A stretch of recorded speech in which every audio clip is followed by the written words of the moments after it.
കരിപ്പൂർ വിമാനാപകടത്തിന്റെ നടുക്കുന്ന ഓർമ്മകൾക്കിന്ന് 4 വയസ്സ് തികയുന്നു. 21 പേരുടെ ജീവനെടുത്ത ദുരന്തം സംഭവിച്ചത് കരിപ്പൂർ വിമാനത്താവളത്തിൽ. ലാൻഡിങ്ങിനിടെ എയർ ഇന്ത്യ എക്സ്പ്രസ് വിമാനം തെന്നി മാറി.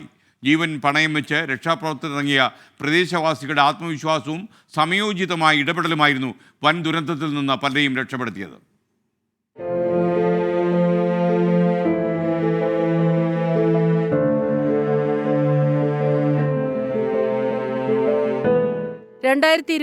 ഓഗസ്റ്റ് 7 രാത്രി ദുബൈയിൽ നിന്നെത്തിയ എയർ ഇന്ത്യ എക്സ്പ്രസ് വിമാനം റൺവേയുടെ കിഴക്കേ അറ്റത്ത് ലാൻഡിങ്ങിനിടെ തെന്നി താഴ്ചയിലേക്ക് പതിച്ചു.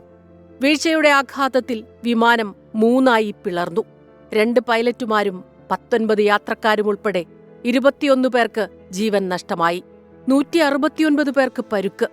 ക്യാബിൻ ക്രൂ ഉൾപ്പെടെ 190 പേരുള്ള വിമാനത്തിലെ മിക്ക യാത്രക്കാരും ജീവിതത്തിലേക്ക് തിരിച്ചുവന്നതിനു കാരണം അന്നത്തെ രക്ഷാപ്രവർത്തന ദൗത്യമായിരുന്നു. കനത്ത മഴ വകവയ്ക്കാതെ നാട് ഓടിയെത്തുമ്പോൾ പ്രദേശമാകെ ഇരുട്ടിലായിരുന്നു. പിളർന്ന വിമാനഭാഗങ്ങളും അകത്തും പുറത്തുമായി ജീവനു വേണ്ടി നിലവിളിക്കുന്ന യാത്രക്കാരെയുമാണ് നാട്ടുകാർ നടുക്കത്തോടെ കണ്ടത്. വിമാനം ഏതു സമയത്തും പൊട്ടിത്തെറിക്കാമെന്ന മുന്നറിയിപ്പുകളോ കോവിഡ് ഭീതിയോ അവരെ പിന്തിരിപ്പിച്ചില്ല. എല്ലാം മറന്ന് രക്ഷാപ്രവർത്തനത്തിനിറങ്ങി. ഓട്ടോറിക്ഷ മുതൽ ലോറി വരെ ആംബുലൻസുകളായി മാറി. മലപ്പുറം, കോഴിക്കോട് ജില്ലകളിലെ സർക്കാർ സ്വകാര്യ ആശുപത്രികളിലും മെഡിക്കൽ കോളേജുകളിലും പരുക്കേറ്റവരെ എത്തിച്ചു.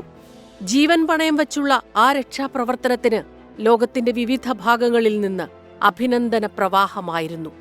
നാട് മറ്റൊരു മഹാദുരന്തത്തിനു മുന്നിൽ പകച്ചു നിൽക്കുമ്പോഴാണ് 4 വർഷം മുൻപുണ്ടായ വിമാനാപകടത്തിന്റെ ഓർമ്മകളും കടന്നുപോകുന്നത്. Research desk 24.